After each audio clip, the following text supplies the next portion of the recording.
चलिए जी स्टार्ट करते हैं। तो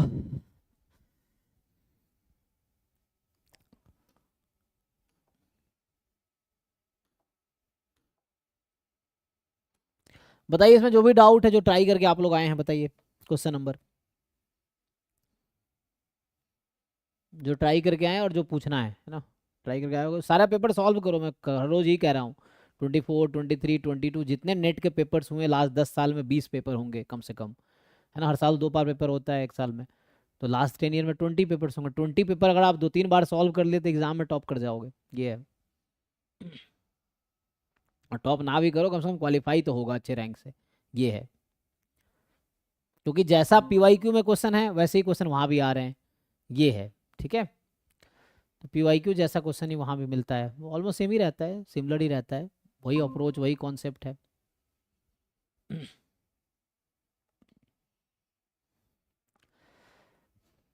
बताइए क्वेश्चंस, बताइए जो भी डाउट है। सर एक मिनट सर, वो एस्टिमेबिलिटी वाला लीनियर पैरामेट्रिक फंक्शन वाला वो एक बार उसका बता देखना दीजिए। पड़ेगा, वो लीनियर मॉडल्स या उससे कुछ रिलेटेड है, मुझे देखना पड़ेगा। फिर बताओ कौन सा क्वेश्चन मैं ट्राई करूंगा, फिर नेक्स्ट क्लास में बताऊंगा। क्वेश्चन नंबर क्या है? सर एक सेकंड में वही पीडीएफ ढूंढ रही हूँ। हाँ हाँ हाँ, ये ग्रुप में है। तो ये पीडीएफ ना ग्रुप से ही हमने खोला है ना, मैं ग्रुप में दोबारा भेज देता हूँ।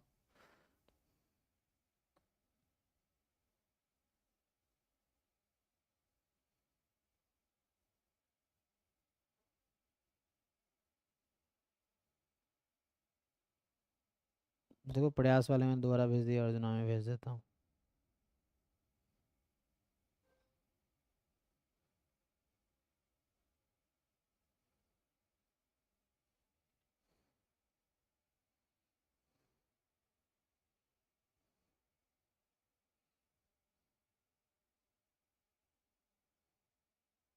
Sir it is in part C question 3। Okay, part C शायद चल रहा है ये, तो ये पार्ट सी है। तो क्वेश्चन नंबर 3। और सर उसके बाद उसी पार्ट सी में का क्वेश्चन 5। ठीक है, तो 5 में क्या है, ये है 5, ये ना, दिस इज फिफ्थ। तो फिफ्थ में X n be s sequence of independent and identically distributed random variable, मतलब आईआईडी है ना। तो X n be s sequence of IID random variable with E X one as 0 and variance of X one as 1, ठीक है ना। So which of the following statement is true. ठीक है, तो पहला तो मुझे लग रहा है कि ये कहीं ना कहीं सेंट्रल लिमिट थ्योरम या weak law of large number type से फिट कर सकते हैं, देखते हैं। तो हाँ, सेंट्रल लिमिट थ्योरम में फिट कीजिए। दूसरा weak law of large number fit कीजिए, तीसरा भी weak law of large number पे, चौथा सेंट्रल लिमिट थ्योरम पे। तो ए और डी ऑप्शन जो है सेंट्रल लिमिट थ्योरम में फिट हो जाएगा, बी और C weak law of large number में फिट हो जाएगा। ठीक है, देखिए क्या होता है weak law of large number, क्या होता है सेंट्रल लिमिट थ्योरम, इस पर ट्राई करते हैं।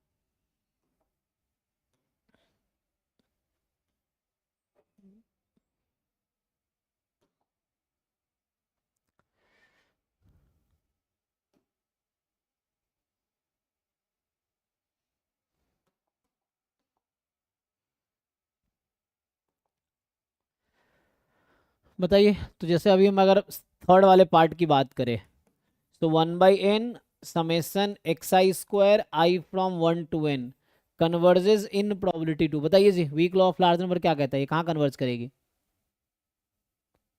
Expectation of X square. जी, एक्सपेक्टेशन ऑफ एक्स स्क्वायर। और आपको दे रखा है मीन एंड वेरिएंस, तो यहाँ से अब मीन तो 0 है, तो मीन 0 है, तो जो variance E of X square है ना, ये वेरिएंस एक्स के इक्वल होगा क्योंकि मीन 0 है। तो ये हो जाएगा वेरिएंस कितना है 1, तो ये ट्रू हो गया। सो this is true statement, third वाला। अब आते हैं फोर्थ पे। फोर्थ बहुत बेसिक सेंट्रल लिमिट थ्योरम पे है, तो इसको अगर हम फिट करने की कोशिश करेंगे सेंट्रल लिमिट थ्योरम पे, तो क्या होता है, ये जो समेसन एक्स आई है आई फ्रॉम 1 to n, इसका एक्सपेक्टेशन कितना होगा 0, क्योंकि ईच एक्स आई का 0 है। वेरिएंस ऑफ समेसन एक्स आई कितना होगा, ये आएगा n। ठीक, तो अब आप यहाँ पे लगाएंगे फोर्थ वाले ऑप्शन में सेंट्रल लिमिट थ्योरम। तो ये जो फोर्थ आपका स्टेटमेंट है कि समेसन एक्स आई, तो इसका मीन है 0 और इसका वेरिएंस है √n, मतलब वेरिएंस है n, तो standard deviation root n. So this will converge in distribution to normal 0 1 by central limit theorem. तो लगाइए. तो अब मैं ये पार्ट फाइंड करता हूँ जो हमसे पूछा गया है. सो हमसे पूछा गया है limit n tends to infinity, ठीक है, क्योंकि ईच एक्स आई का वेरिएंस 1 था तो इसका n है. सो ये हो जाएगा. सो ये जो लिखा हुआ है ना यही तो है, तो z है. सो ये है probability z less than equal to 0. तो मतलब zn बोल दो तत्काल, इसका नाम मैं zn बोल रहा हूँ. दिस इज zn और ये है z. ठीक. तो ये हो जाएगा probability z less than equal to 0, जो कि 5 और 5 कितना होता है, हाफ. ये तो आप जानते हैं. तो ये कितना बोल रहा है, हाफ. तो ये भी ट्रू है. ठीक. अब आते हैं फर्स्ट और सेकेंड पे. तो जो फर्स्ट और सेकेंड है, तो 3 4 हमने डिस्कस कर लिया, 1 2 डिस्कस करना है पार्ट. तो 1 2 पार्ट पे आते हैं. तो यहाँ पे अगर आप देखेंगे, चलो पहले सेकेंड पार्ट पे आते हैं. तो जो सेकेंड वाला है, इसको मैं अगर n से डिवाइड कर दूं तो आप जानते हैं 1/n summation X I, this converges in probability to E X, जो कि ई एक्स 1 जो कि 0 है, and 1/n summation X I square I from 1 to n converges in probability to E X square, जो कि थर्ड ऑप्शन भी था, जो कि 1 आया था.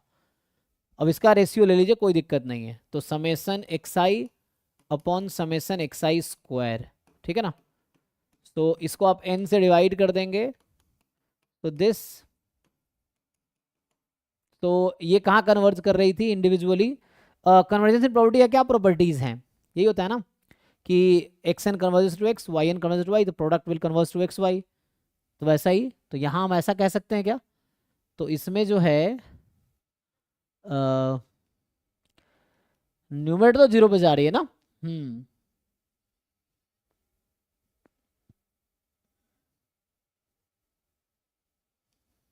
तो कौन सा थ्योरम है वो, जो थ्योरम हमारे पास है. डिवाइड में भी हो जाता है. हाँ, होना चाहिए. तो ऐसे तो 0 है ना, ये तो 0/1, मुझे लगता है 0/1 0 हो जाना चाहिए. ठीक है. यस. ठीक है ना. तो ये हो जाएगा. नहीं, एक थ्योरम है ना, क्या नाम था थ्योरम का, जिसमें सम प्रोडक्ट डिफरेंस जो होता है वो कन्वर्जेंस इन डिस्ट्रीब्यूशन के लिए होता है, वो अच्छा डिस्ट्रीब्यूशन के लिए बताता है वो, है ना. यस एसएलएस की थ्योरम वो हाँ, डिस्ट्रीब्यूशन में. डिस्ट्रीब्यूशन के लिए. प्रोबेबिलिटी के लिए कोई दिक्कत नहीं है. तो प्रोबेबिलिटी के लिए ये अलग अलग कर देंगे तो रेशियो का भी हो जाएगा, कोई दिक्कत नहीं होगा. ठीक है. क्योंकि ये इसका वो होता है ना प्रॉपर्टी कि X N converges in probability to X. So G of X N converges in probability to G X for, क्या होता है जी पे क्या रेस्ट्रिक्शन है, for continuous function G 1 1. Consistent estimator में क्या जरूरत पड़ता है 1 1 का, नहीं, जस्ट कॉन्टिन्यूअस फंक्शन का ना. Invariance property of consistent estimator. तो कंसिस्टेंट में जस्ट हमें कंटिन्यूटी चाहिए, एमएलई में कुछ नहीं चाहिए, बस फंक्शन होना चाहिए. कंसिस्टेंट में जस्ट कंटिन्यूअस होना चाहिए, सफिशिएंट में 1 1 चाहिए. तो ये है, इस प्रॉपर्टी से काम हो जाएगा, इनवेरियंस प्रॉपर्टी से. तो ये ठीक है, तो ये भी सही है सेकेंड वाला. अब आते हैं फर्स्ट वाले पे. तो जो फर्स्ट वाला आपके पास है, ये कह रहा है कि limit n tends to infinity probability this. तो आप अगर डिवाइड कर देंगे इसको,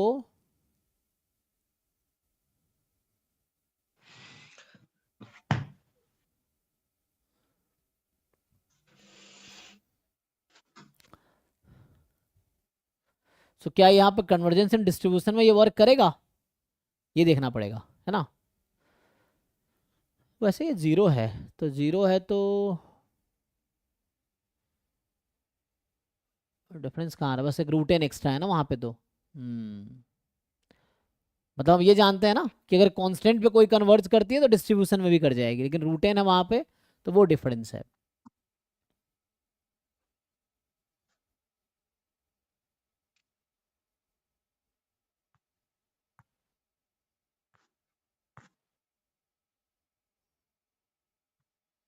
ठीक है. 1/n से डिवाइड कीजिए दोनों को.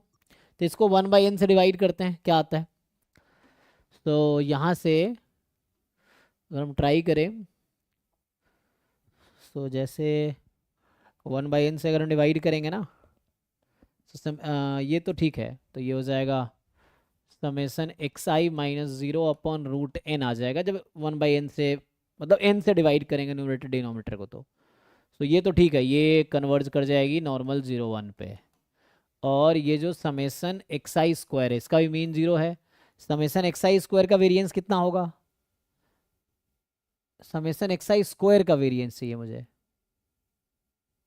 या मैं अगर क्रॉस मल्टीप्लाई कर दूं तो क्या इफेक्ट पड़ेगा? तो नॉन नेगेटिव क्वांटिटी है तो मैं क्रॉस मल्टीप्लाई कर दूंगा, क्या दिक्कत होगा? कोई दिक्कत नहीं है, ये नॉन नेगेटिव है ना, so I can move to the right side सीधा सीधा। और हाँ, क्योंकि ये तो नॉन नेगेटिव है, इसमें कोई इफेक्ट नहीं पड़ेगा, क्रॉस मल्टीप्लाई कर दो। So I think it will work, ठीक है ना। देखो क्रॉस मल्टीप्लाई कर देंगे क्योंकि ये नॉन नेगेटिव है। नेगेटिव होता मतलब पॉजिटिव नेगेटिव कुछ भी हो सकता है, वो दिक्कत है। ये तो नॉन नेगेटिव है तो डायरेक्टली मैं राइट साइड शिफ्ट कर सकता हूँ, तो सिर्फ इतना यूज़ कर लूँगा ना, तो ये यही बन जाएगा, ये वाला चीज़ आ जाएगा। मतलब ये फर्स्ट पार्ट फोर्थ पार्ट के जैसा हो जाएगा। तो यहाँ से आ जाएगा summation X I minus 0/√n less than equal to 0। तो ये कहीं ना कहीं हाफ ही आ जाएगी, तो मेरे हिसाब से ये भी ट्रू होना चाहिए। देख लो, मतलब ये फोर्थ पार्ट बन जाएगा। पहला पार्ट जो है ना, क्रॉस मल्टीप्लाई करने के बाद फोर्थ पार्ट बन जाएगा। तो फर्स्ट एंड फोर्थ सिमिलर ही है और सेकेंड एंड थर्ड सिमिलर ही है, ठीक है। देखो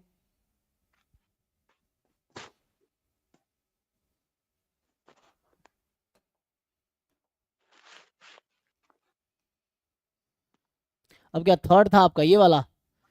तो ये जो कह रहा है थर्ड क्वेश्चन कि किनका माइक ऑन है? त्रिवेणी आपका माइक ऑन है जी। तो यहाँ से आ जाएगा consider the two way ANOVA model Y I J is equal to mu plus alpha I plus beta J plus epsilon I J, where mu is the overall mean effect, alpha is the effect of the ith level of factor A, bj is the effect of the jth level of factor B, and yi is the response size experiment unit, है ना, and this is corresponding error. This which of the following are estimable linear parametric function? So which one is estimable? बताइए, ये one way ANOVA का है ना, sorry to way ANOVA है ना, to way ANOVA का है। So which one is estimable? Which of the following are estimable linear parametric function? I think इसका एक कॉन्सेप्ट है।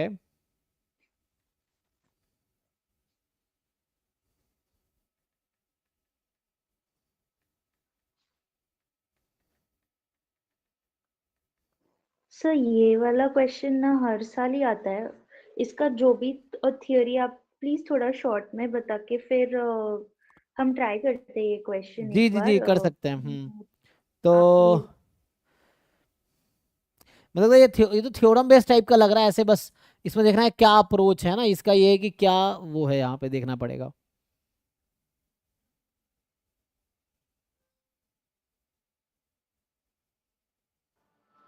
सर एक योगेश सर बताए थे म्यू के कोफिशिएंट को इक्वेट करते हैं बाकी के कोफिशिएंट से समेशन करके। अच्छा ठीक है, देखो उससे क्या आंसर आता है आपका वो लगाओ, क्योंकि मुझे थोड़ा इसका देखना पड़ेगा। तो कल डिस्कस कर सकते हैं, तभी मैं एक बार पढ़ लेता हूँ कल, तो कल इवनिंग में डिस्कस कर सकते हैं। तो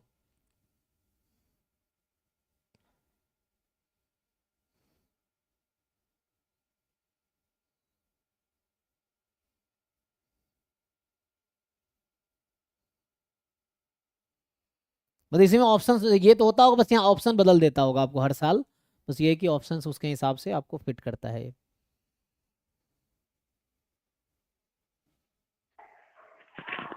सर आपको बताना था कि हम लोग एनवा टेबल तो पढ़ लिए, एनवा मॉडल, लेकिन एस्टिमेबल वाला टॉपिक क्लियर नहीं हुआ है इसमें। ऐसे क्वेश्चन हम लोग लगा नहीं पा रहे हैं एक भी। अच्छा ठीक है, फिर देखते हैं। ये नोवाक पढ़ाए थे ना, वो तो कौन सर पढ़ाए थे ये? अच्छा, लेकिन उन्होंने स्नूटी किसी ने नहीं पढ़ाया। I think Danish sir sir. वही, हाँ दानी सर पढ़ा हाँ रहे थे सर डैनिश सर पढ़ा रहे थे, लेकिन समझ एस्टिमेबिलिटी। नहीं आया ये टॉपिक। हम्म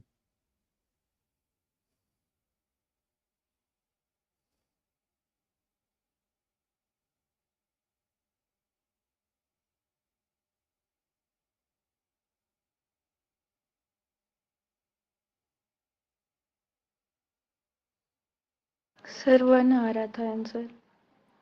अच्छा 1 आ रहा था।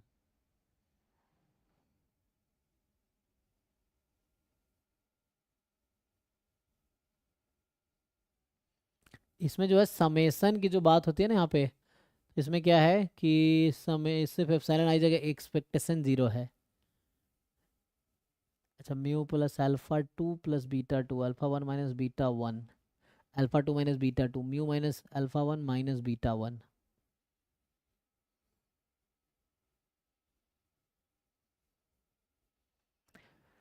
ठीक है, इसका थोड़ा थ्योरी एंड देन इस क्वेश्चन को हम लोग कल डिस्कस करते हैं। सो इसमें जो है ना,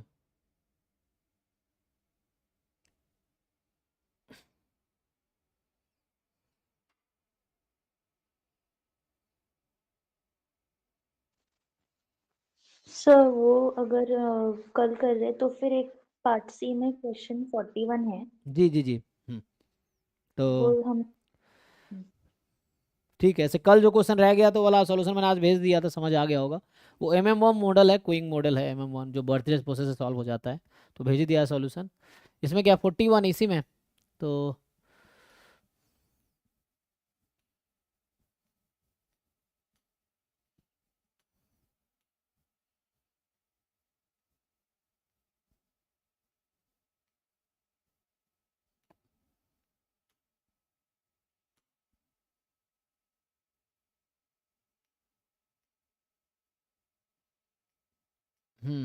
ये वाला। अच्छा, तो ये कह रहा है कि y1 y2 yn be independent observations and yi है आपका normal beta xi comma sigma square. ठीक है, तो ठीक है, तो yi में जो एक्सपेक्टेशन है वो बीटा xi है एंड यहाँ सिग्मा स्क्वायर है।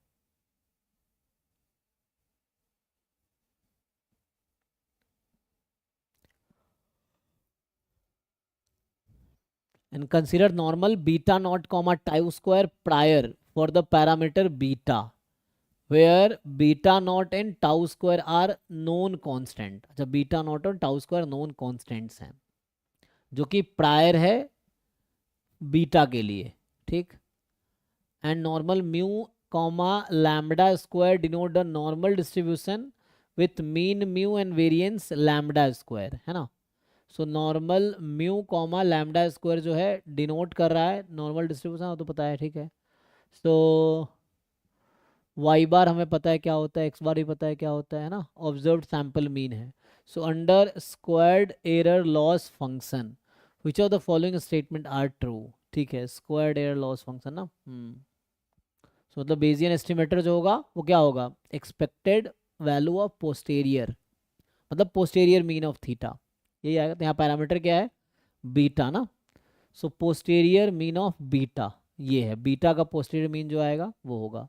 सिग्मा स्क्वायर नोन कांस्टेंट है, तो अभी के लिए सिग्मा स्क्वायर को 1 मान लो फॉर एग्जांपल, है ना। बीटा अननोन है, तो यहाँ पैरामीटर बीटा है, तो बीटा का प्रायर ये दे रखा है, और बीटा का पोस्टेरियर हमें निकालना पड़ेगा। एंड देन पोस्टेरियर मीन जो होगा वो बेजियन एस्टिमेटर होगा, है ना। तो बेज एस्टिमेटर जो है, Bayes estimator of beta tends to beta not as tau square tends to infinity. So tau square यहाँ पे प्रायर का वेरिएंस था, है ना, ये है। फिर Bayesian estimate of beta tends to Y bar upon X bar as tau square tends to infinity. Bayes estimate of beta tends to BLUE, है ना, best linear unbiased estimator of beta as tau square tends to infinity, and then Bayes estimate of beta tends to MLE of beta as tau square tends to infinity. तो पहले तो आपको निकालना पड़ेगा beta का MLE भी क्या होगा, ये जरूरत पड़ेगी, बीटा का ब्लू क्या होगा ये निकालना पड़ेगा, है ना। एंड देन आपको बेस एस्टिमेट निकालना है, इसमें 3 चीज़ों की जरूरत पड़ेगी, है ना। Yes sir. So Bayes estimate beta का, BLUE of beta and MLE of beta. Okay, तो वो तो निकाल पाएंगे यहाँ से आप एमएलई, है ना। उसमें नॉर्मली जो म्यू का निकालते हैं उसके टर्म में आ जाएगा, लेकिन म्यू की जगह यहाँ पे बीटा एक्सआई है, ये चीज़ है।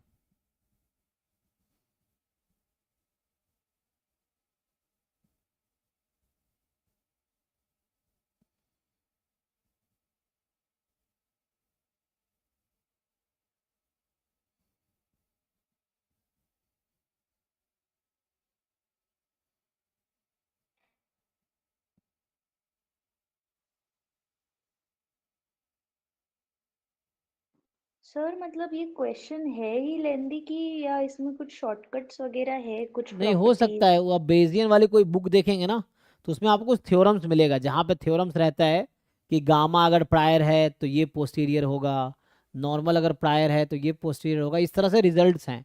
तो वो रिजल्ट्स अगर आपको याद रहेगा तो आप शॉर्टकट में कर पाएंगे। जैसे मान लीजिए हमें रिजल्ट जब नहीं याद होता है तो हमें क्या करना पड़ता है, वो सब कुछ करना होता है जो रिजल्ट प्रूव करने के लिए किया गया था। जितने भी थ्योरम्स आप देखते हैं क्या है, वो एक आपके लिए सॉल्व्ड चीज़ें हैं जो सिंप्लीफाई करके दी गई है। अगर वो नहीं पता आपको तो वो आपको खुद से करना पड़ेगा। तो वो है कि अगर वो आपको नहीं याद है तो हमें खुद से पूरा कैलकुलेशन करना पड़ेगा, ये है।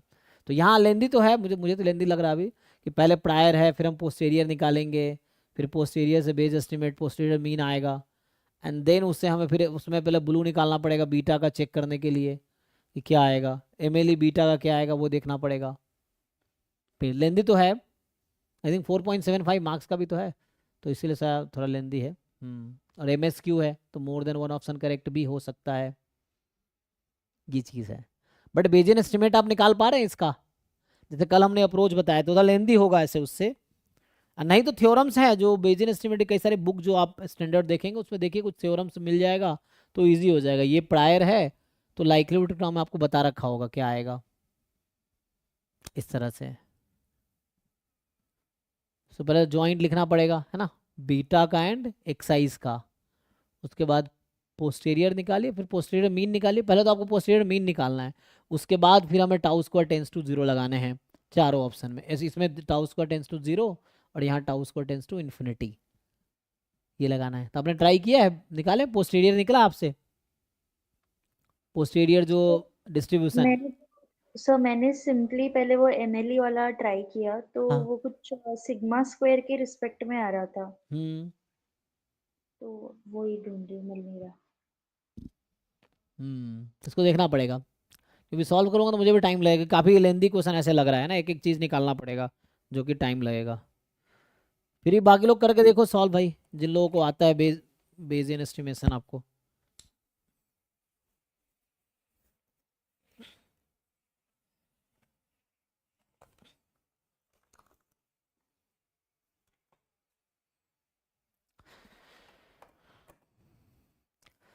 तो इसको भी मैं ट्राई करता हूँ, फिर कल एक बार डिस्कस करते हैं, ट्राई कर लेता हूँ पहले तो। सर इसका सिर्फ अप्रोच एक बार डिस्कस कर लोगे तो फिर मतलब एक बार ट्राई करके कल देख लेंगे वापस से अप्रोच तो कैसे। वही है, आपको पोस्टेरियर निकालने का कल एक क्वेश्चन किया था ना मैंने दो तरीके से, हम्म। वही अप्रोच। तो आप लगाओ लाइक्लीहुड फंक्शन लिखो। कल जो हमने एक क्वेश्चन किए थे इसमें गामा प्रायर था, जो भी इसमें था ना क्वेश्चन, सो नहीं प्रायर दे रखा था, पोस्टेरियर में गामा हुआ यूज हुआ था। तो अप्रोच तो वही है यहाँ भी, कि पहले आप लाइक्लीहुड फंक्शन लिखो, यहाँ पैरामीटर जो हमारा होता है जनरली वो हमारा बीटा है ना, ये पैरामीटर बीटा है। तो आप लिखो कि ज्वाइंट क्या आएगा, what is joint PDF of random vector and theta, ये लिखो आप। तो ये जो भी प्रायर है मतलब पाई थीटा मान लो प्रायर है थीटा का, तो यहाँ थीटा की जगह बीटा है एक्चुअली, यही चीज़ है। लाइक्लीहुड फंक्शन ऑफ एक्स लिखो यहाँ पे, मतलब लाइक्लीहुड फंक्शन ज्वाइंट पीडीएफ ना, लाइक्लीहुड फंक्शन मतलब ज्वाइंट पीडीएफ आ जाएगा। सो ज्वाइंट पीडीएफ निकालो आप इसका, एक्स का ज्वाइंट पीडीएफ लिखो, फिर इससे निकालो आप एक्स का पोस्टीरियर क्या आएगा। ये तो बताया था, है तो वही अप्रोच, बट कैलकुलेशन है। अप्रोच तो वही है, इसमें कुछ नया तो होगा नहीं, लेकिन ये है ना कैलकुलेशंस काफ़ी इसमें लगेगा। यही है, ये पोस्टीरियर है, तो ये जो बेस एस्टिमेट है ये expectation of theta given x vector है, यही है आपका, है ना। ये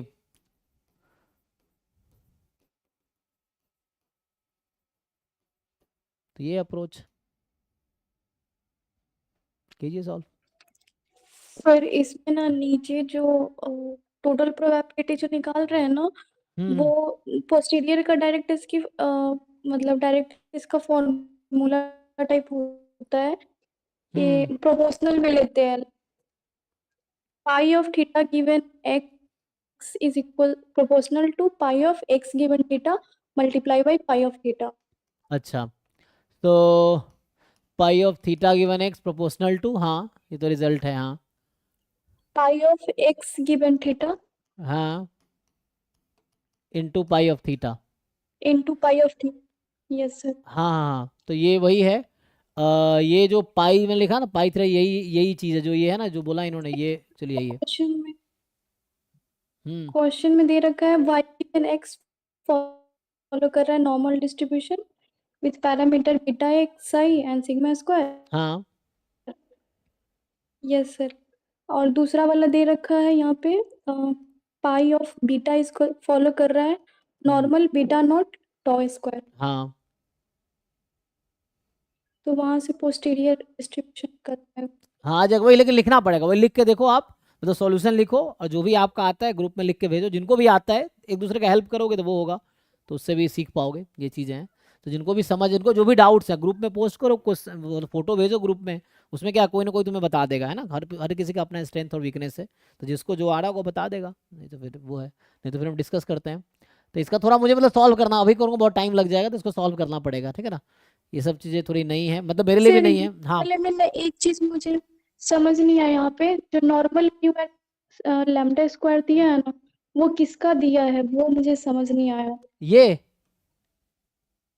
यस सर। ये तो समझा रहा है जस्ट कि ये जो हमने लिखा है इसका मतलब ये, इसका कोई क्वेश्चन से रिलेवेंस नहीं है, इस लाइन का और इस लाइन का कोई मतलब नहीं, ये हम पहले से ही जानते हैं, ये तो हम जानते हैं ना, ये बस समझा रहा है जी हमें मुझे भी लग रहा था। कि नॉर्मल म्यू सिग्मा स्क्वायर का मतलब हमें बता रहा है कि इसका मतलब है म्यू मीन म्यू है, वेरिएंस सिग्मा स्क्वायर है, एक्स बार हमें बता रहा है कि ये होता है, वाई बार ये होता है, तो ये तो हमें पता ही है, तो इससे क्वेश्चन के डेटा से कोई लेना देना नहीं है, वो बस हमें समझा रहा है कि नॉर्मल म्यू सिग्मा स्क्वायर का मतलब क्या है, ये मानते हुए कि तुम्हें नहीं पता है, इसलिए मतलब अज्यूम ना करना है, इसीलिए वो बता रहा है एक्चुअली, तो इसका क्वेश्चन से कोई रिलेशन नहीं, दो ही डेटा है यहाँ पे, एक तो ये जो आप समझ रहे हैं ये है, ये तो बस समझा रहा है कि नॉर्मल म्यू सिग्मा स्क्वायर हमारा इसको डिनोट कर रहा है, नोटेशन को एक्सप्लेन कर रहा है ना, ये नोटेशन एक्सप्लेन कर रहा है इन तीनों में, ये है।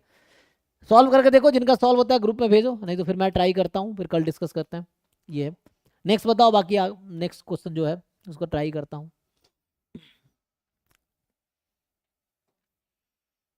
ठीक है ना, मतलब वो टॉपिक जो गेट के बाहर एक्चुअली मेरे लिए भी, क्योंकि जो अभी हम पढ़ा रहे होते हैं ना फ्रिक्वेंट रहते हैं, तो मैं भी इन सब टॉपिक में बहुत ज़्यादा फ्रिक्वेंट नहीं, उसकी वजह ये क्योंकि गेट पढ़ा रहे हैं 3-4 साल से, जैम पढ़ा रहे हैं 4-5 साल से, तो जैम गेट के टॉपिक में कंफर्टेबल हो चुका हूँ, नेट का अभी जस्ट शुरू किया है, लास्ट बैच मैंने अभी, है ना, तो ये समझो दूसरा बैच है नेट का, पिछले साल थोड़े बहुत कराए थे, ये दूसरा, उसमें भी बाकी टीचर का मैंने हेल्प लिया था क्योंकि मेरे पास टाइम नहीं था, तो वैसा है, तो जब प्रोसेस में सीख रहे हैं तो अभी मुझे भी नया है, थोड़ा ट्राई करेंगे फिर कंफर्टेबल यहाँ भी हो जाएंगे, वैसा है, ठीक है ना।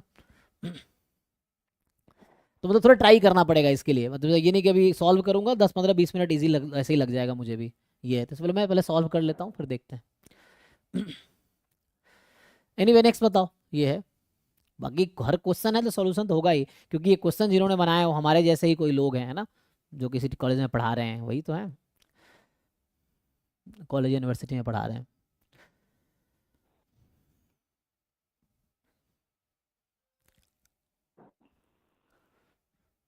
सर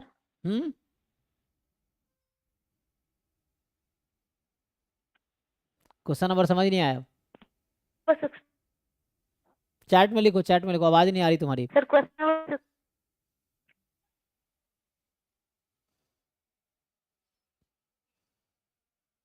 सर पार्ट बी में क्वेश्चन नंबर 17 वो प्रिंसिपल कंपोनेंट एनालिसिस के लिए है, अच्छा देखते हैं, तो अभी देखो जो बच्चे लेकिन नहीं गेट हुआ वाले था हैं, मल्टीवेरिएट का। जो बच्चे गेट वाले बच्चे हैं, तो गेट का जो सिलेबस है उसके जो क्वेश्चन है वो तो आपको नेट में होने चाहिए, और नहीं हो रहा फिर उसमें देखिए क्या कर सकते हैं, जो नई टॉपिक के साथ हो सकता है आपको ही पढ़ना पड़ेगा, मतलब जो गेट एस्पिरेंट्स थे, तो आपने गेट के अगर पूरा सिलेबस किए थे तो गेट का पूरा सिलेबस नेट में भी है, तो एटलीस्ट गेट वाले सिलेबस के क्वेश्चन जो इसमें है वो आपसे होने चाहिए, या वो आप एटलीस्ट करो, वो सीखो कि उसमें क्या है, क्योंकि क्वेश्चन का लेवल यहाँ हाई होगा देन गेट क्वेश्चन पेपर, ठीक है ना। लेकिन बाकी टॉपिक्स आप पढ़ना पड़ेगा, अगर आप सोचोगे सारे स्टैट्स करेंगे तो बहुत एफर्ट्स चाहिए उसके लिए, ठीक है ना, ये चीज़ है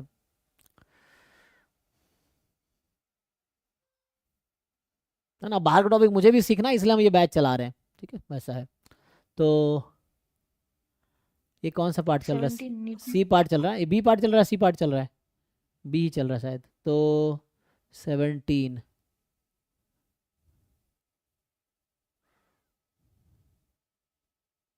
14 15 7, ये 17 ये वाला नहीं, ये तो नहीं सर सी का ग्रुप थ्योरी का है ना, symmetric group order of the some element, तो आई थिंक ये जो है ये मुझे लग रहा है ये सी पार्ट है, तो बी पार्ट इधर होगा,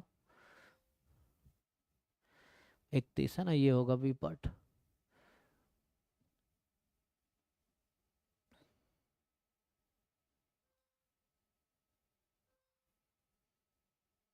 ये पूछ रहे हैं। अच्छा,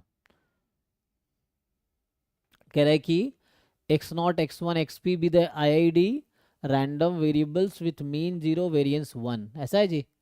तो yi जो है x0 प्लस xi है, जहाँ i 1 to p है, मतलब y1 है x0 प्लस x1, y2 है x0 प्लस x2, y3 है x0 plus x3 and so on.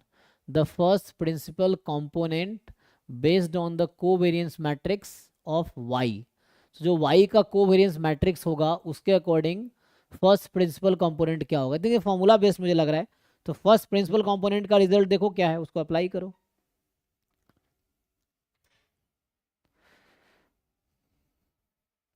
देखो ये जिनको पता है बताओ क्या आएगा। First principal component based on the covariance matrix of Y vector. So Y vector ना, मतलब ये एक रैंडम वेक्टर हो गया जिसका कोवेरियंस मैट्रिक्स निकाल लो। सो y1 है x0 प्लस, है ना, x1 एंड सो ऑन, ऐसे ही चल रहा है।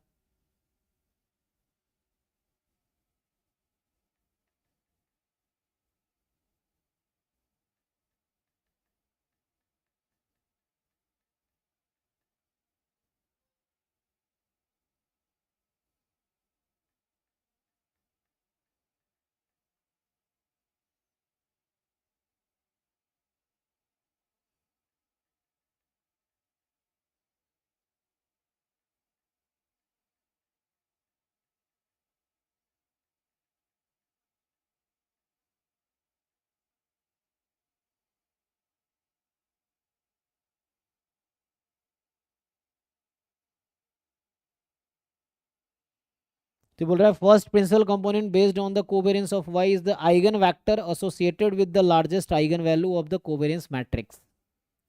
क्या निकालना पड़ेगा? तो ये हमारे पास क्या है, ये तो एक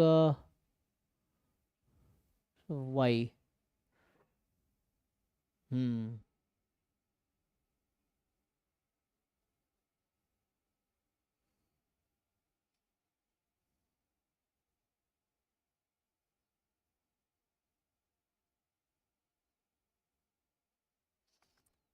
ठीक है। नहीं कह रहा कि when you calculate the eigen vectors of the covariance matrix, तो ये जो y है आपके पास, इस y के अगर कोवेरियंस मैट्रिक्स का आप अगर आइगन वेक्टर्स निकालते हो, तो ये कहना चाह रहा है कि the eigen vector corresponding to the largest eigen value is considered the first principal component, ऐसा कुछ डेफिनेशन बता रहा है, ठीक है।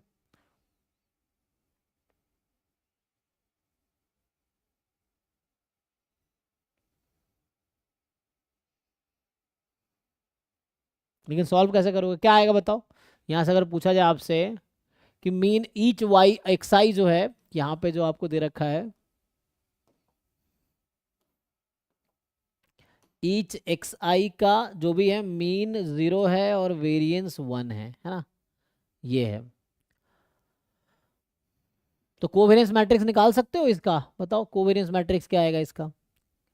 और एक्साइज तो इंडिपेंडेंट है ना, सो एक्साइज तो आईआईडी है, तो covariance between x i x जे तो 0 होगा, ठीक है। लेकिन वाई आई का क्या होगा, जैसे covariance between Y i and Y j, ये क्या आएगा, तो ये निकाल लो, तो इससे कोवेरियंस मैट्रिक्स आ जाएगा। तो वेरिएंस में हाँ, variance of X nought plus variance of X i. तो यहाँ से आपका ना जैसे X nought plus X i comma X nought plus Y X j, है ना, वाई जे लिख रहा हूँ, तो इस तरह से आएगा आपके पास ना। अब इसको आप पेयर वाइज, एक्स नॉट ये होगा जी, X nought plus X i X nought plus X j, यही ना, इस तरह से।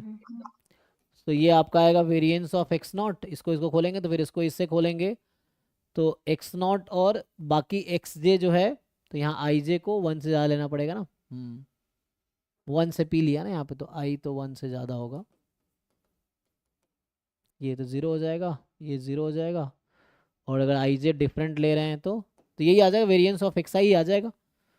तो अगर आप मैट्रिक्स लिखेंगे कोवेरियंस मैट्रिक्स वाई आई का, तो क्या होगा बताइए, जो लिखना आता होगा वाई का कोवेरियंस मैट्रिक्स क्या होगा, तो डायगोनल एलिमेंट्स में तो वाई आई है ना, 2 आएगा और ऑफ डायगोनल एलिमेंट्स में तो 1 आएगा, ऐसा लग रहा है। हाँ, तो जैसे यहाँ 2 आता रहेगा और वेरिएंस सिर्फ ऑफ एक्स, हाँ, 2 कैसे आया? क्योंकि आप इजी निकालिए, वेरिएंस ऑफ वाई आई कितना आएगा, यही तो है covariance between Y i comma Y i. So what is variance of Y i, इसका वेरिएंस निकालिए, इसका वेरिएंस क्या आएगा, variance X nought plus variance X i. जी, variance of X variance X i, i जहाँ पे आपका 1 से p तक है, सो ये 1 + 1 हो जाएगा हाँ हाँ इस हाँ तरह से। ओके। तो ये 2 हो गया, बाकी डेटा 1 है। अब इसमें आप लार्जेस्ट आइगन वैल्यू बताइए क्या आएगी, ये सब बाकी 1 है, ठीक है ना। सो डायगोनल के अलावा जो भी है वो 1 है, सो ये सब 1 है, जो भी एंट्रीज हैं वो सब 1 है डायगोनल के अलावा। और ये जो होगा p क्रॉस p का होगा, ठीक है ना, मैट्रिक्स। तो ये हमने लिख दिया कोवेरिएंस मैट्रिक्स ऑफ y, ये है। अब इसके आइगन वैल्यूज क्या होंगे जी, ईच रो ईच कॉलम का सम सेम है, कितना है, 3 नहीं p+1 p+1 है ना, तो p+1 इसकी एक आइगन वैल्यू होगी, और मुझे लग रहा है p+1 में भी लार्जेस्ट आइगन वैल्यू, तो बेस्ड ऑन कोवेरिएंस मैट्रिक्स। अब इसके आगे कुछ करना पड़ेगा, ये है। तो ये समेशन वाई आई के टर्म में आंसर है ना, answer is in summation Y i, बस कोएफिशिएंट अलग अलग है, 1/√p 1/p √p एंड 1। सो ये देखना है क्या होगा। क्वेश्चन में अप्रोच ही नहीं समझ आता है सर। देखना पड़ेगा, सब थोड़ा नया है ना, मतलब मेरे लिए भी थोड़ा नया ही है ऐसे तो, लेकिन मतलब प्रैक्टिस में नहीं हूँ मैं, तो ये ऐसे देख लेंगे तो हो जाएगा।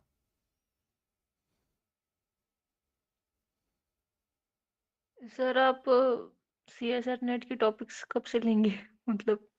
अभी एग्जाम दीजिए उसके बाद करते हैं, बाकी क्या क्या टॉपिक रह गया है। सर आपने वो इन्फ्रेंस तक किए थे, उसके बाद रह कुछ गया हुआ था, नहीं। तो ठीक है, सर इन्फ्लुएंस के फिर बाद कंटिन्यू थ्योरीज ना, तो जहां तक रहा है तो उसके बाद कंटिन्यू करते हैं, ठीक है। हाँ सर प्लीज आप ही लीजिए। ठीक है करते हैं, उससे मुझे भी थोड़ा सी है ना डिवाइस हो जाएगा, मतलब क्या है वो सब रिकॉल हो जाएगा। तो मल्टीवेरिएट का थोड़ा सा लिए सर योगेश सर, बट थोड़ा बाकी है। अच्छा अभी बाकी ही है, अच्छा। हम्म, सो गेट में भी तो हाँ कराए थे ये मल्टीवेरिएट। हम्म, मल्टी इस PCA वगैरह नहीं करवाए सर। अच्छा, नहीं तो आपको देखना है कि एग्जाम में जो अटेम्प्ट करने है ना लायक है, क्योंकि ऐसा नहीं पूरा स्टैट्स आपको करना ही है, मतलब कर सकते हैं तो अच्छी बात है, लेकिन आपको अप्रोच रखना है एग्जाम क्वालिफाई करने के लिए पढ़ना है। अभी आपको पूरा पढ़ के विद्वान नहीं बनना, मेरा एग्जाम क्वालिफाई हो इस तरह से पढ़िए, ये है। सर n-1 टाइम्स 1 आएगा और एक बार p+1। ओके, तो एक है p+1, बाकी 1 1 1 आता रहेगा ना p टाइम्स, ऐसा।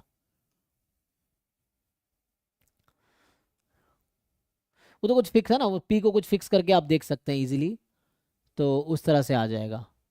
तो लार्जेस्ट आइगन वैल्यू यहाँ पे तो p+1 ही आएगी, सो p+1 के करस्पॉन्डिंग आइगन वेक्टर क्या होगा इसका,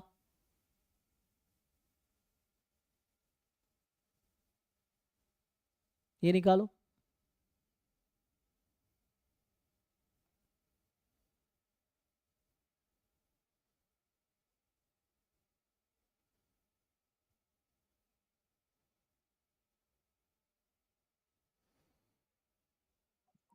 सर यहाँ पे p का वैल्यू फिक्स कर देंगे तो नहीं होगा हाँ कर सकते फिर? ना, कुछ मान लीजिए 2 या 3 कुछ रख लीजिए तो उससे इजी हो जाएगा कैलकुलेशन, क्योंकि क्यों p के लिए करेंगे, यू फिक्स p = 2 या 3 कुछ ऐसा फिक्स करके इजी हो जाएगा। तो p को 3 मान लो तो 3 × 3 की मैट्रिक्स हो जाएगी ये, उस तरीके से।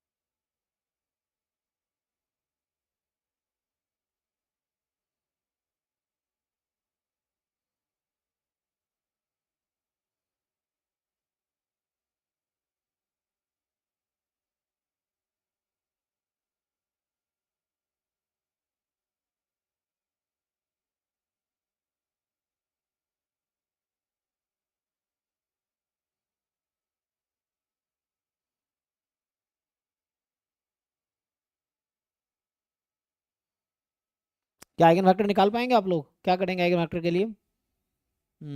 ए B is equal to lambda B, इस तरह से लैम्डा p प्लस 1 है, p को 3 रख दो, फॉर एग्जांपल 4 है, उसके लिए देखो क्या आता है जरा, एंड देन हमें इसको yi के साथ रिलेट करना है ना।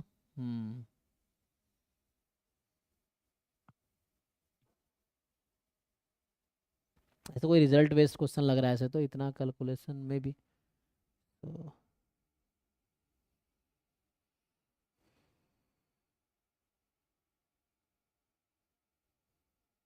मतलब बाकी क्वेश्चंस जो गेट सब्जेक्ट से रिलेटेड है वो सब हो गया है ना, गेट सिलेबस से रिलेटेड। ठीक है, तो ये सब थोड़े बाहर के सिलेबस है तो थोड़े है ना, उसको एक नेक्स्ट क्लास में देखते हैं। तो अभी कितने क्वेश्चन रह गए? 1 2 3, तीसरा क्वेश्चन है ना ये तो ये तीसरा क्वेश्चन है, देखते हैं। सर पार्ट सी में भी एक क्वेश्चन है प्रिंसिपल कंपोनेंट पे 27 नंबर। अच्छा, उसमें क्या पूछा है? सर ये प्रिंसिपल कंपोनेंट थी। अच्छा, यही पूछा है वहाँ भी। तो वही है, देखो 4-5 PYQ सॉल्व करोगे आपको समझ आ जाएगा कौन से क्वेश्चन टॉपिक से ज़्यादा फ्रिक्वेंट क्वेश्चन आ रहे हैं, तो उस तरह के क्वेश्चन आप कर सकते हो जिससे थोड़ा एग्जाम में बेनिफिट हो। अगर आप सब कुछ जानने की अभी कोशिश करेंगे बहुत डिटेल में तो बहुत टाइम लगेगा आपको एग्जाम निकालने में, ठीक है ना। तो आपको देखना है कि इनमें से, जैसे बार बार कह रहा हूँ कि 200 मार्क्स के अटेम्प्ट करने हैं, आप किस तरह से किस टॉपिक अटेंड करोगे, किसको छोड़ोगे, वो आप डिसाइड कर लो, है ना। वो चीज़ें हैं, तो जिसको छोड़ना है उसको पढ़ने की ज़रूरत ही नहीं है, इस तरीके से।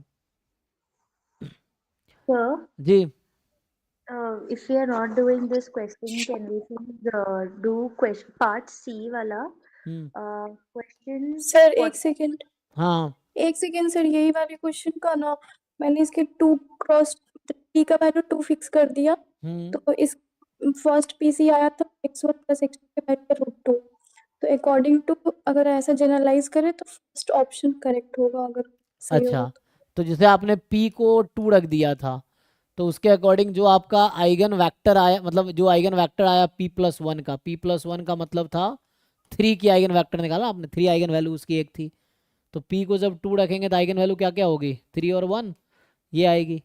Yes sir. तो 3 की आइगन वेक्टर कितना मिला आपको, ऐसा v1/√2 v2 ऐसा कुछ। Yes sir. अच्छा, फिर तो √2 से तो वही लग रहा है कि हाँ p को 2 रखा है।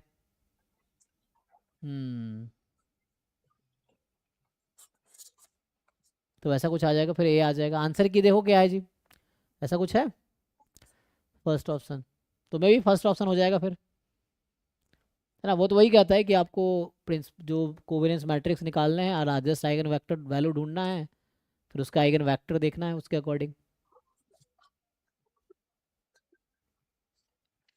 मैक्सिमम आइगन वैल्यू के करस्पॉन्डिंग हाँ हाँ वेक्टर। जी, तो वो है, तो उससे आ जाएगा मे भी, ठीक है आई थिंक। तो इस तरह से और क्वेश्चन देखते हैं फिर आइडिया लगेगा, तो ठीक है, इसके थ्रू समझ आएगा। हाँ पार्ट सी में बताइए जी, क्वेश्चन नंबर बताइए क्या है, पार्ट सी पे आते सर हैं। एक तो 43 और उसके बाद 20। ठीक है 43 देखते हैं पहले। 43 जो है, सब लोग एक एक क्वेश्चन सॉल्व करो जो टॉपिक कंफर्टेबल हो उसमें, और जो नहीं हो उसको छोड़ो। ये है 43, है ना। तो मतलब ऐसे ही मेरा ये कहना कि जो गेट का, तो क्या आपने तैयारी किया, आपके ज़्यादातर लोग जो गेट का जस्ट एग्जाम दिए हैं, तो एटलीस्ट गेट सिलेबस से जितने भी क्वेश्चंस इसमें हैं वो आप सॉल्व कम से कम अच्छे से कर लो। जो नए टॉपिक्स का थ्योरी भी नहीं आता तो उसमें थोड़ा आपको पहले थ्योरी सीखना पड़ेगा, फिर जाए क्वेश्चन होगा। बिना थ्योरी पढ़े क्वेश्चन करना मुश्किल है, ठीक है ना, क्योंकि जब तक आपको डेफिनेशन थ्योरम्स नहीं पता होगा मुश्किल है। चलिए इसको ट्राई करते हैं। सर हाँ हाँ ये ठीक है। सर बिफोर वी बिगिन, इसका जो पार्ट 2 है ना, क्योंकि हाँ क्या है, ये CRLB पे बेस्ड पूछता ही है कहीं ना कहीं से, तो जी क्रेमर और लोअर बाउंड के लिए ऐसा कुछ शॉर्टकट तो मुझे कहीं यूट्यूब पे मिला नहीं, तो उसमें तो वही लॉन्ग कट पूरी प्रोसीजर होती है। तो मतलब, है क्या कुछ उसके अलावा, is there any other way to do हाँ, क्रेमर? नहीं आई थिंक ये करना ही पड़ेगा क्योंकि जो फॉर्मूला डेफिनेशन वही लगाना पड़ेगा। Cramer Rao lower bound for the variance of unbiased estimator of theta is this, तो ये CRLB यहाँ कैलकुलेट करना है, तो कैलकुलेट तो करना ही पड़ेगा आई थिंक, तभी होगा। लेकिन यहाँ इतना डिफिकल्ट नहीं होगा मुझे लगता है ना, इतना डिफिकल्ट तो नहीं, एक्सपोनेंशियल है ना, ऐसा कोई शॉर्टकट नहीं, आपको कैलकुलेट ही करना पड़ेगा डेफिनेशन से, जो डेफिनेशन उसका है ना, थीटा का है ना, तो 1 अपॉन क्या होता है फाई थीटा साई थीटा जो भी है information function, so expectation of negative of double derivative वही करना पड़ेगा, ठीक है। डेफिनेशन मतलब जो है वो डेफिनेशन सही करना पड़ेगा। किस पार्ट में डाउट है आपको इसमें? सर एक तो वही था कि वो CRLB का वो फुल लेंथ प्रोसीजर करना पड़ेगा, और फिर बाद में ये जो फोर्थ पार्ट है कंसिस्टेंट एस्टिमेटर है या नहीं देखना है। तो I mean this is also like with some property we can do this और प्रूव दिस, और इज देयर हाँ सम हाँ अदर अभी वे? बता रहे थे ना, इनवेरिएंस प्रॉपर्टी जो है उससे हो जाएगा। आप मुझे बताइए जो Tn है, Tn converges in probability to what? ये जो Tn है converges in probability to weak law of large number.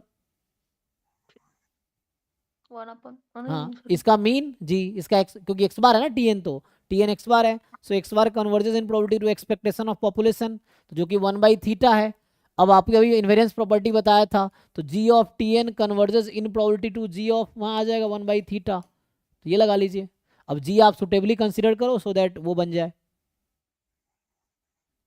समझ आ रहा है?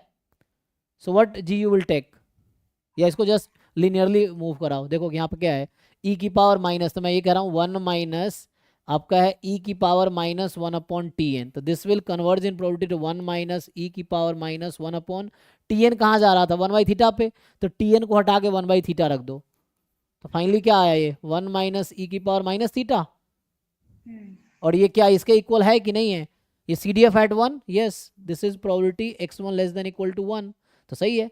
So this quantity converges in probability to this true है, दिस इज ट्रू ऑप्शन। मतलब ये इनवेरिएंस प्रॉपर्टी यूज कर लीजिए, invariance property of consistent estimator या फिर जस्ट कन्वर्जेंस इन प्रोबेबिलिटी, तो इससे हो जाएगा। For g is a continuous function है ना, where g is a continuous function, तो उससे आ जाएगा। ठीक है, बस इसमें यही है।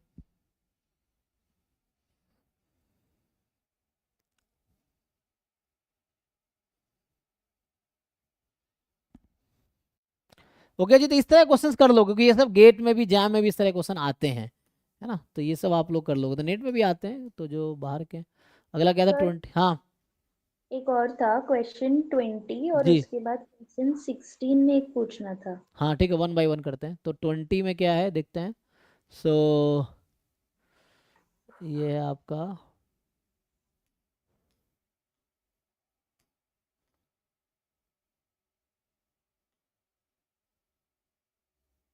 आ गए हम लोग, ये आ गए 19 पे, है ना।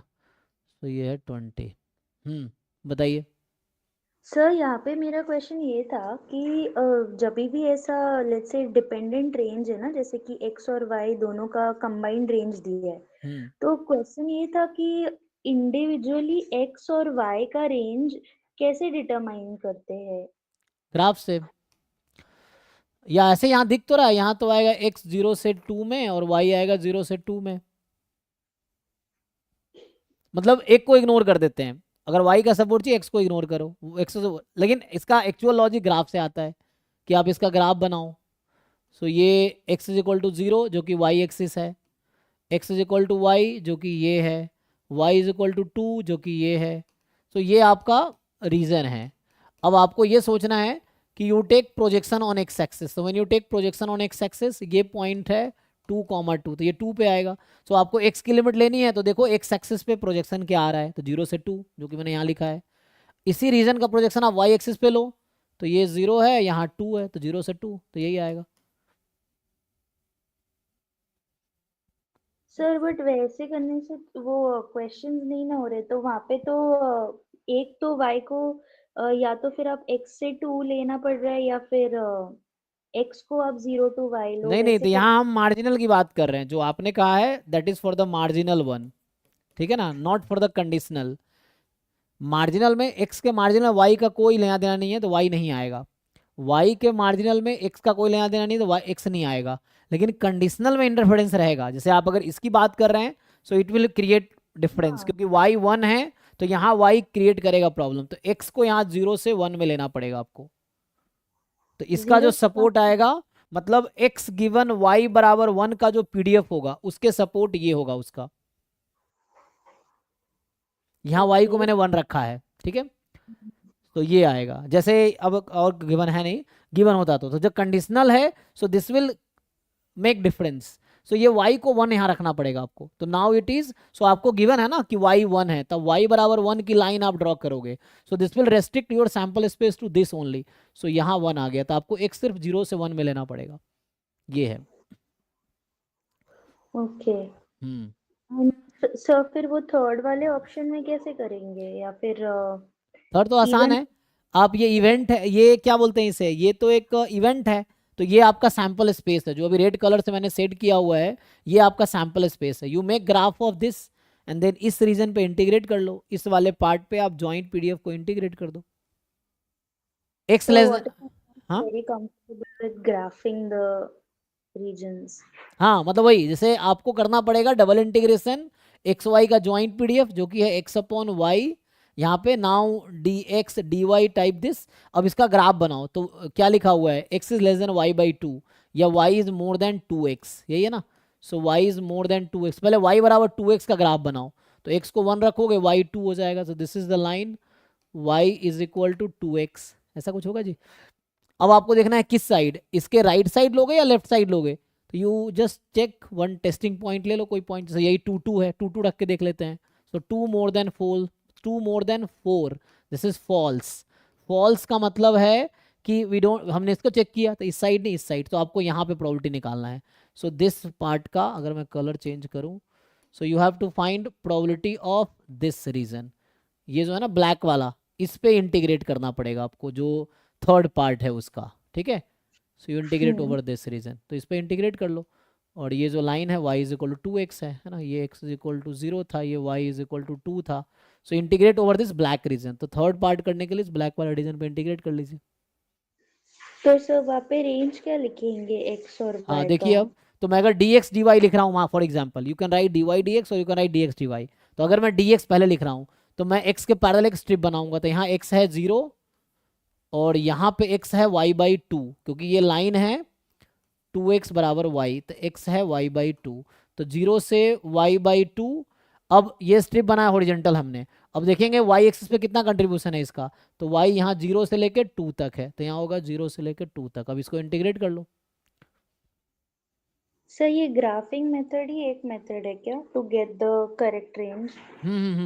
ऐसे यहाँ से लॉजिकली देखते तो यहाँ से ही पता चल जाता आपको कि x 0 से y बाई 2 एंड y 0 से 2 जो भी पॉसिबल है। ग्राफिकल में तो ग्राफिकली ही करना पड़ेगा और कोई शॉर्टकट नहीं है। So you have to make graph, joint है ना तो ग्राफ बनाना पड़ेगा, है ना। तो इस तरह क्वेश्चन सब लोग कर पाएंगे। मैं फिर से कह रहा हूँ, जो क्वेश्चन नेट में गेट सिलेबस का है वो आप लोगों को अच्छे से आना चाहिए। जो गेट के बाहर का टॉपिक्स अगर वो नहीं आता तो सीखने का टाइम, मतलब सीखना पड़ेगा आपको। अदरवाइज ये सब तो आपने गेट में पढ़ा है, तो ये सब क्वेश्चंस अच्छे से कर लोगे तो ये भी वहाँ हेल्प करेगा ना, ये चीज़ है। तो मतलब इस जो भी गेट सिलेबस के क्वेश्चन नेट में है तो वो आप सॉल्व कर सकते हो पहले, एंड बाकी टॉपिक्स नहीं आते पहले सीखो फिर सॉल्व करो। ये नहीं बिना पढ़े सॉल्व कर रहे, तो उसमें सब पहले पढ़ना पड़ेगा आपको, है ना। सेम मेरे साथ भी है, क्योंकि मुझे जो टॉपिक मैं फ्रिक्वेंटली नहीं पढ़ाया हूँ तो मुझे भी देखना पड़ेगा, ये चीज़ है। सर एक क्वेश्चन 16 का है वो कॉन्फिडेंस इंटरवल रिलेटेड। सो इसमें क्या है, ये 20 था इसी में 16 हाँ जो पार्ट सी में 14 है ना। ये सब मेथड ऑफ मोमेंट एस्टिमेटर है, तो ये सब तो सब लोग कर पाएंगे। अगर ये सब नहीं कर पाओगे तो मतलब मुश्किल है। मतलब बाकी सबको कह रहा हूँ मैं, 16 यही है। हाँ सर, यहाँ पे मुझे पूछना था कि कल जैसे आपने वो लॉजिक बताया था ना कि maximum of x1 x2 less than 1 है, तो उसको हम लिख सकते हैं कि प्रोबेबिलिटी नहीं नहीं नहीं, दो चीज़ें, एक minute. Maximum of x1 x2 जो है मोर देन 1 है, तो if and only if maximum less than 1 बोला था, क्या बोला था, मैक्सिमम लेस देन, हाँ मैक्सिमम लेस देन 1 होगा तो क्या होगा, इसका मैक्सिमम लेस है, दोनों होगा। So if and only if x1 less then 1 and x2 less than 1, और लिखा होगा minimum of x1 x2 more than 1, ठीक है। तो if and only if x1 more than 1 and x2, हाँ जी हाँ ठीक है, ये लिखा होगा कल, ठीक है। आगे बताइए। तो what I wanted to ask was कि can we use this same logic here? Because एक तो यहाँ पे मतलब मेंशन नहीं किया है कि x1 x2 x3 का क्या रिलेशन है, मतलब we'll assume that they're independent, right? नहीं नहीं, कोई दिक्कत नहीं है, इंडिपेंडेंट अज्यूम नहीं करेंगे। इंडिपेंडेंट अज्यूम क्यों करना, लिखा तो है इंडिपेंडेंट। रैंडम सैंपल का क्या डेफिनेशन है, random Yes. Sample means IID random variables, so independent है, x1 x2 x3 are independent. तो can we use the same logic here? हाँ हाँ, इन चारों पार्ट में आप ये यूज कर सकते हो, in all But 4 parts. one more question I had was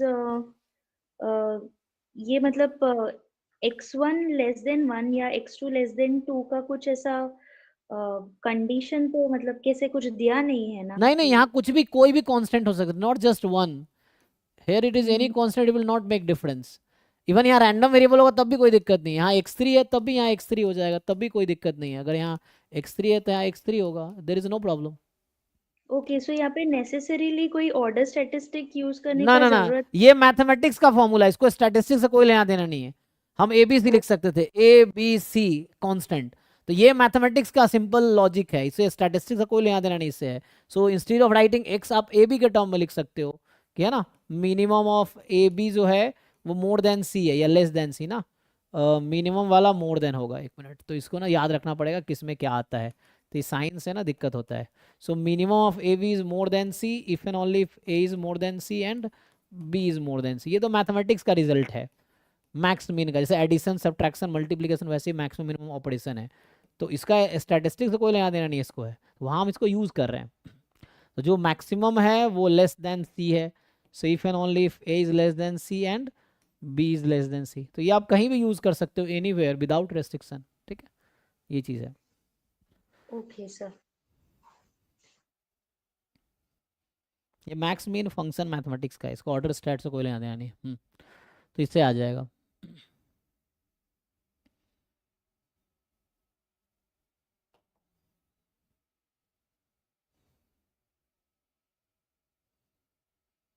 next बताइए जी। सर ये हजार्ड फंक्शन दे रखा है ना RT, कहाँ पे? यहाँ पे, हाँ, x1 x2 x3 random sample है कॉन्टिन्यूस से जिसका CDF है FT। हाँ हाँ ठीक है, PDF पर हजार्ड फंक्शन है, फेलियर रेट फंक्शन ना। तो F00 है, मतलब ठीक है, FRT 1 है। हाँ, so then which of the following statement are true, वो तो आ जाएगा उससे, अब सॉल्व करके देखो आगे क्या आता है।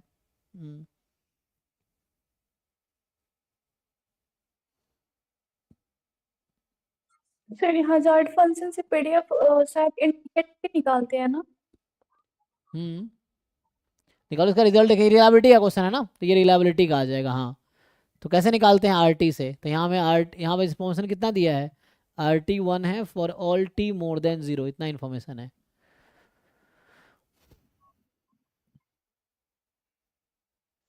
सर अगर RT1 दिया है तो हम फंक्शन एक्सपोनेंशियल विथ मीन 1 मान सकते अब हैं। वो तो सॉल्व भी कर सकते हो वैसे तुम अगर चाहो तो, जैसे अगर याद है ठीक है, नहीं याद है तो यहाँ से आ नहीं जाएगा। तो कौन सेटिस्फाई करेगा इसको, RT 1 एक्सपोनेंशियल मान सकते हैं या जो भी रिजल्ट है तुम्हारे पास FT है ना। सो यहाँ से क्या, अगर इसको हम देखें, सो ये FT क्या, CDF होता क्या है, 1 माइनस इंटीग्रेशन 0 से T है ना, FU DU बराबर FT, यही है।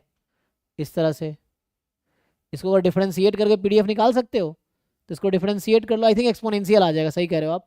इसको डिफरेंशिएट करो T के रेस्पेक्ट में, मैं प्रूव कर रहा हूँ ठीक है ना उसको, सो जस्ट प्रूविंग, ये रिजल्ट है हालांकि जो बता रहे हैं लोग, मैं प्रूव करके दिखा रहा हूँ। सो इसको डिफरेंशिएट करो T के रेस्पेक्ट में, तो यहाँ हो जाएगा 0, डिफरेंशिएशन इसको करते हैं T के रेस्पेक्ट में।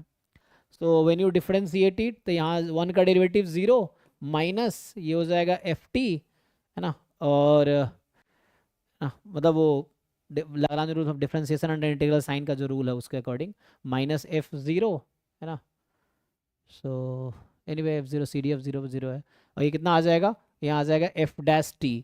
अब ये डिफरेंशियल इक्वेशन सॉल्व करना आता है, ये d/dt ऑफ FT बराबर है FT, वेरिएबल सेपरेबल मेथड लगाओ, क्या आ जाएगा या इसको इधर बुला लो, वेरिएबल से DFT दिस, बताओ जी कितना आएगा। तो ये माइनस था ना यहाँ पे, तो माइनस इधर भेज दो, तो यहाँ से FT आएगा e⁻⁻t। ठीक है, तो मतलब जो x रैंडम वेरिएबल है वो एक्सपोनेंशियल विथ λ1 आ गया। ठीक है, तो ये प्रूव कर दिया हमने, जस्ट चेक करो, डिफरेंशियल को सॉल्व करना आता है, DFT upon this log FT बराबर -t होता, तो log हो जाता e⁻⁻t आ जाता डिफरेंशियल इक्वेशन। तो ये प्रूव कर दिया कि जब r को हमने 1 रखा तो ये r जब 1 होगा तो एक्सपोनेंशियल विथ मीन 1 या रेट 1 आ गया। तो जो x का डिस्ट्रीब्यूशन है इसमें x1 x2, तो यहाँ क्वेश्चन में आपके पास x1 x2 is IID exponential 1 दे रखा है। ठीक है, ये है आपके पास।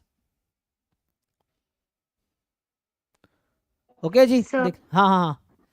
सर बस एक दो और क्वेश्चंस है। पार्ट सी में ना there is a question number 47, उसका एक ऑप्शन 2 में से सर इसका ऑप्शन 3 और 4 थोड़ा बता दीजिए। हाँ वही कह रहा था ना अभी, तो इसमें ये आ जाएगा ना, इसको ओपन कीजिए। तो इसको जब ओपन करेंगे तो क्या आएगा 3, अगर आप देखेंगे so minimum of x1 x2 जो है लेस देन 3 है। ठीक है, सो अगर 3 की बात करें तो mean of x1 x2 less than x3, वो रिजल्ट देखो, रिजल्ट किसके लिए था, तो इसका जो मिनिमम मोर देन करना पड़ेगा, तो मोर देन करने के लिए 1 माइनस कर देते हैं। सो 1 minus probability minimum of x1 comma x2, ये आ जाएगा मोर देन x3। अब इसको हम फर्दर ब्रेक कर सकते हैं, तो आ जाएगा मिनिमम जो है वो इससे ज़्यादा है ना, तो दोनों ज़्यादा होगा। समझिए 2 नंबर का मिनिमम इससे ज़्यादा है, तो ऑब्वियसली जो दूसरा वाला है तो मैक्सिमम है उसका, तो वो ऑब्वियसली ज़्यादा होगा इससे। सो ऐसे आप याद रख सकते हैं, कॉमा ये हो गया, वो रिजल्ट यूज़ किया जो हमने लिखाया था अभी। और ये x1 x2 x3 इंडिपेंडेंट है ना। अब आपको ये देखना है x1 more than x3 comma x2 more than x3, तो इसको अगर आप फिट करेंगे तो क्या बनेगा,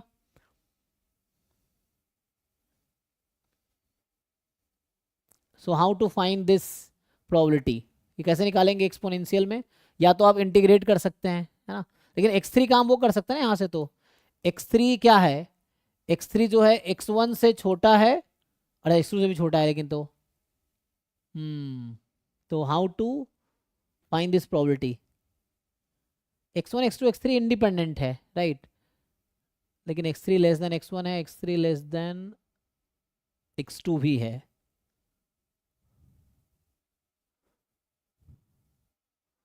सो प्रोबेबिलिटी कैसे निकालोगे बताओ। सर प्रोडक्ट तो नहीं हो जाएगा, इंडिपेंडेंट है तो। x1 x2 x3 are independent, लेकिन हाँ यहाँ से सारा इसमें exponential x1 x2 x3 exponential follow कर रहा है, तो हाँ ये वाला तो प्रोडक्ट में आ जाएगा, तो फिर उसका इंटीग्रेशन कर लो आगे, इंटीग्रेट करके तो डायरेक्ट इसके आगे निकाल इंटीग्रेट सकते हैं। करोगे तो क्या आएगा, तो यहाँ से 1 माइनस, अब ये कितना आएगा, ये तो x1 वो है ना IID है ना ये, तो IID है तो x1 मोर देन हाफ हो जाएगा, ये हाफ हो जाएगा। यहाँ पे क्या क्या पॉसिबिलिटीज था total, minimum of x1 x3 जो है मिनिमम x1 x2 दोनों से,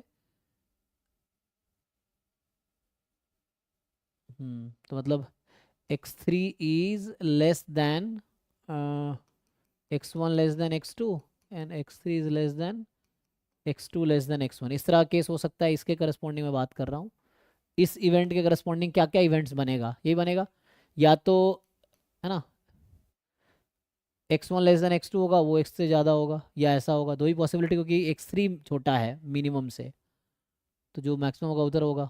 ठीक है, तो ये तो ऐसा कर लो आप, अगर ये नहीं आना चाहो इस रास्ते से, so you can do this thing कि ये प्रोबेबिलिटी यहाँ से निकाल सकते हो, इसकी प्रोबेबिलिटी निकाल लो और इसकी प्रोबेबिलिटी निकाल लो, ये आ जाएगी। और मतलब ये प्रोबेबिलिटी के बजाय ये प्रोबेबिलिटी इन दोनों के इक्वल है, सम के इक्वल, ऐसे भी कर, ये भी सही है। इससे देखो आगे क्या आता है, ये प्रोबेबिलिटी निकाल पाओगे, तो क्या से फाइनली क्या आया, अगर थर्ड पार्ट में सॉल्व कर रहा हूँ तो इस तरीके से अगर मैं सॉल्व करूँ, 1 माइनस प्रोबेबिलिटी जो लिखा था हमने कि mean of x1 x2 less than 3 था, तो 1 माइनस कर दिया तो मोर देन x3 हो गया। अब यहाँ से निकल के आया 1 माइनस, है ना। अब ये मैं कह रहा था आपसे कि यहाँ से आ जाएगा प्रोबेबिलिटी, x3 तो छोटा है तो x3 less than x1 less then x2 होगा, या फिर x3 less than x2 less than x1। अब ये प्रोबेबिलिटी कैसे निकालोगे बताओ, ये पार्ट निकाल पाओगे, तो बेसिक प्रोबेबिलिटी क्या है, जो प्रोबेबिलिटी होती है एक्सपोनेंशियल में कैसे निकलेगी प्रोबेबिलिटी, तो इसका जो आंसर होगा ये देखो, मुझे लगता है किसी भी कॉन्टिन्यूअस के लिए ट्रू होता है ये, तो ये तो एक्सपोनेंशियल हो या कोई भी हो उससे कोई फर्क पड़ेगा, एक्सपोनेंशियल की जरूरत तो यहाँ पड़ेगी बस इन दोनों में, यहाँ तो आंसर हर डिस्ट्रीब्यूशन के लिए सेम ही आना चाहिए। तो मुझे लगता है इसका आंसर जो आएगा ना, वो याद है ना जैम में इस तरह के क्वेश्चन आते थे, गेट में भी आते हैं कि मान लो लेस देन का चक्कर है, सो 3 numbers can be arranged in 3 factorial veg, तो 6 टोटल पॉसिबिलिटी होगी, उसमें से एक ये होगा, तो it is 1 out of 6, 1 out of 6, so 1 minus 2 out of 6, 4 out of 6, 2, तो आई 3 ट्रू है।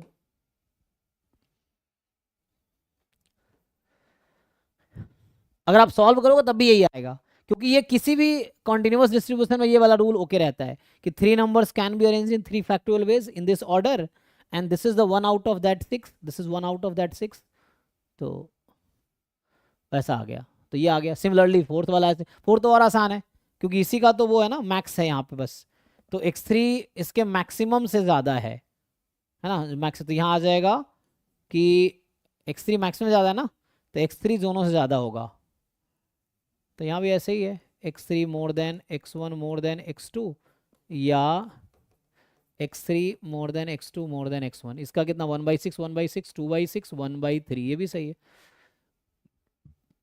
उसी लॉजिक से, तो ये 2/6 मतलब 1/3 हो गया। और यहाँ पे जरूरत पड़ेगी एक्सपोनेंशियल की, इस वाले पार्ट में आपको एक्सपोनेंशियल की जरूरत पड़ेगी, तो ए बी पार्ट में ही जरूरत पड़ेगी कि x1 x2 एक्सपोनेंशियल है, IID एक्सपोनेंशियल 1, और जो वहाँ पे हम अलग अलग कर रहे थे वहाँ थोड़ा सोचना पड़ेगा कि दोनों टर्म में x3 है, तो वो इंडिपेंडेंट होगा तभी ऐसा कर पाएंगे। प्रोबेबिलिटी ऑफ ए इंटरसेक्शन भी PA इंटू PB तभी होगा ना जब ए बी इंडिपेंडेंट होगा, तो एक में था x3 लेस देन x1, एक में x3 लेस देन x2, दोनों में x3 कॉमन है, तो इंडिपेंडेंट बोलना मुश्किल है वहाँ पे, ठीक है ना, जो हम पहले कर रहे थे, तो वहाँ से देखो कि आंसर सेम आता है, नहीं आएगा तो वो गलत है ना, ये सही है। सर जी मुझे एक पूछना था, मतलब इट्स अ ट्रिवियल डाउट, हाँ, जैसे पार्ट सी में क्वेश्चन 47 है, if you could just go to that ये हो गया जी, जिनका डाउट था क्लियर है, देख लो एक बार, फोर्थ ऐसे ना तो आ गया, बाकी बाकी ए बी चेक कर लेना, ए बी भी आसान है, अगर ए बी में सॉल्व कर दूं, जैसे मैं ए कर देता हूँ, बी कर लेना इसमें, एक मिनट। सो ए में क्या है, मैक्सिमम दोनों का लेस देन 1 है, इसका मतलब क्या है, x1 less then 1 and x1 less then 1 and x2 less than 1।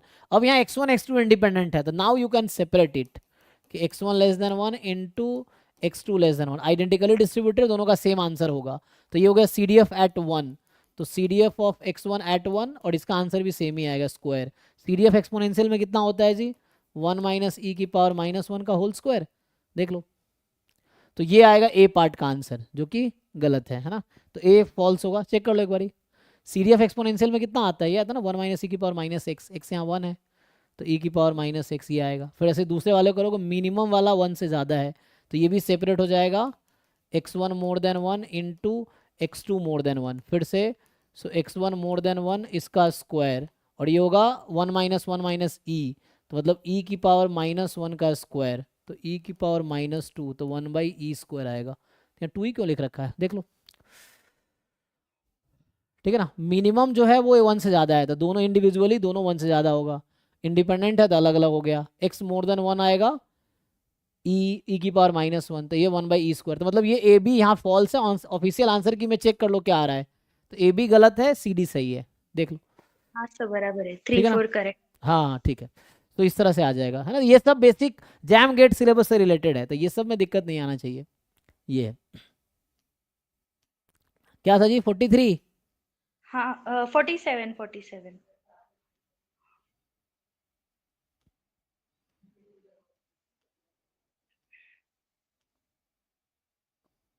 47 5 6 7 ji. Sir एक मेरा ट्रिवियल सा डाउट है यहाँ एकदम।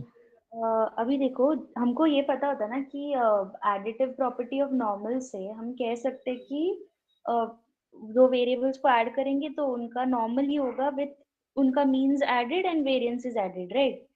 तो अभी यहाँ पर मुझे बस ये पूछना था, हाँ इंडिपेंडेंट यहाँ पे दिया है, X and Y are independent और उनका मीन्स दिया है, तो मैंने ना क्या गलती किया कि 2x का जो डिस्ट्रीब्यूशन है वो मैंने कैलकुलेट किया as normal with mean 4 and variance 8, जो कि गलत है।